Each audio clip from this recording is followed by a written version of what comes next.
So one of the craziest things about life is, you sow and reap. Whatever you sow, you're gonna reap. The interesting tit tat is still a very universal reality. In this video, we're gonna look at Suicide Squad reviews on Steam, and I'm very surprised though that it's not what I expected, but it is true to what I know the game is like having played it. The challenge, though, is a lot of people haven't played the game, but they have formed their opinions based on other people who have, in a sense, confirmed their own ideas and their thoughts. I get it. There are multiple kinds of gamers. I've played live service games and I enjoy single player games. I like a series of games. Even though I'm picky, I'll still support single player games a lot more. I buy and double dip on single player games. And I know many people who may yell single player all day. They're not going to touch the single player games that are coming out. They just want a specific kind of single player but they don't really realize that there's a broader picture here. So when we look through the Steam reviews, you're going to see that there's actually a lot of positive in this conversation. However, with Steam, you got to read the reviews because a thumbs up, thumbs down system may not really give you the full picture. It is about 87%, but if we start reading, you're going to see things like the writing of the story is mediocre at best, disrespectful to the source material at worst, and I agree. The combat is good. The movement needs tweaking. It depends on what character they used. I think the movement was fantastic. But otherwise, it's a fun, arcadey third-person looter shooter. Hey, a game is fun, but they gave it a thumbs down. So that's how they feel, but when they write, they give you new ones. And then they talk about the gameplay loop being repetitive and tedious. If you scroll down a little bit, there was another review who actually said the same thing. Let me see. They said, okay, check this out. The first 3 hours are very slow because it's a long tutorial and use the 4 characters to teach you the game. Secondary missions, which are, you're not forced to do, are basically the same and very repetitive because they're about saving people, defending a truck, blah, blah, blah. Many of them give you updates and so on and so forth. I think it was this person that said something about, this one. I've not completed a game, but it already feels repetitive, similar to many live service games. Those of us that are live service players, we know this stuff, right? So this is where the balance is. So everybody that you're reading their review, and I can say for the most part with everything that I've read so far before making this video, and we can keep reading, you're going to continue to see this story trash, or I don't really like the story, gameplay, fun, solid, systems, great, all of that. Repetitive, like you saw with Destiny 1's vanilla reviews. A lot of people criticized it for that. And this is where Rocksteady is coming into a realm that they're not, in a sense that they're new to, they're fresh. So again, this brings a question of how do you look at these games and how do you, in a sense, separate the different areas of the game to be able to give it your, in my opinion, well solid critique. Because when IGN gave the game a 5 out of 10, I don't necessarily think that it was anything more than just a review like this. Gameplay solid, gameplay loop repetitive, like every live service game, right? But then they scored this game lower than Anthem, of which this game has way more than Anthem did at launch.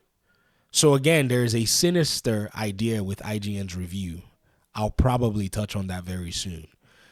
So again, you're going to read reviews like this. Let's read this review. Let me start by saying this game is good for a particular type of player who wants a looter shooter set in a DC universe. I would not recommend this to anyone who solely likes Arkham-style games or looters. It gives a very strong Warframe and Sunset Overdrive's vibe. The traversal is the strongest part of the game, in my opinion. It's not amazing, but it's satisfying after you get a hang of it. I mean, this is crazy. If you read these reviews, you're going to be surprised. So for those who haven't played the game, I recommend that you hold off on making a final judgment until you can pick the game up. You can pick it up on sale. Right now, it doesn't seem like the sales are doing great. So the game is going to eventually, be discounted very soon. And then you can play the game and look and say, okay, this is what they were talking about. Right? So don't just dump all your,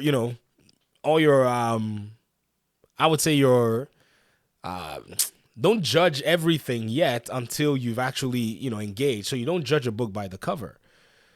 Somebody said to me, well, it's just shooting a lot of purpley bad guy enemies. Dude, have you played other live service games?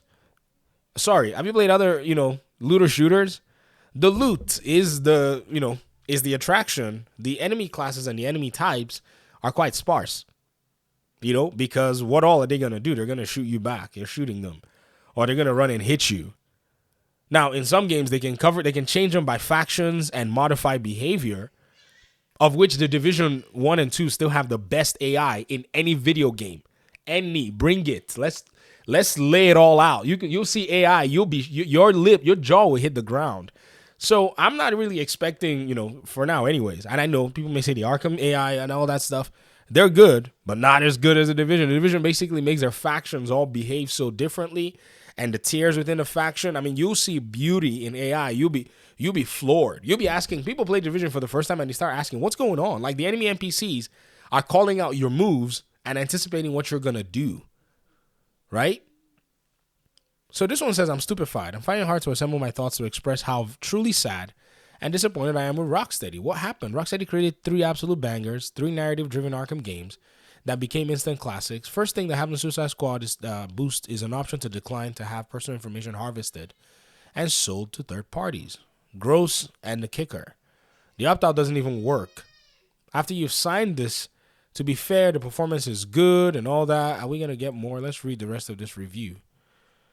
I can't imagine this game doing well. I don't know who this is for. You don't say anything about the gameplay. You gave it a 0 out of 10.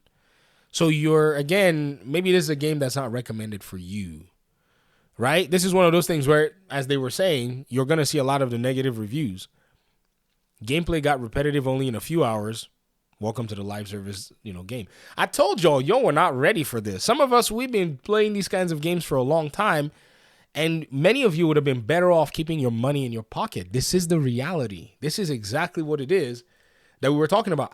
Dude, I'm going to react to one of my old Suicide Squad videos, and I'm going to laugh a lot because I just kind of predicted and saw a lot of this coming down the pipeline.